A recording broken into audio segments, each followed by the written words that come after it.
Welcome back to our first mini blog. এখন আমরা যাচ্ছি নৈহাটির উদ্দেশ্যে। এই জেনারেটর স্টেশনে আমি, মধু, মা, বাপি চারজনে মিলে যাচ্ছি। ট্রেনে উঠে পড়লাম, বাপিও ঠিক করে বসছে এখন। আমি, মায়ের কি হাসি, খুব আনন্দ। মধু কি বলবে ভেবে পাচ্ছিল না। যাই হোক, এই বাচ্চাগুলোর কি সাহস, বাপরে। বেলুড়েও নেমে পড়লাম।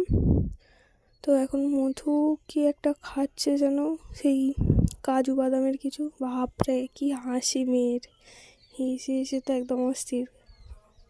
কাজু খাচ্ছে আর কী সব বলছে। যাই হোক, আবার কি দেখলো। আবার আমরা ট্রেনে উঠলাম, চুঁচুড়ায় নেমে পড়েছি। চুঁচুড়া থেকে এবার ফেরিঘাটে যাব বলে টোটো খোঁজাচ্ছে, টোটোতে উঠে পড়লাম।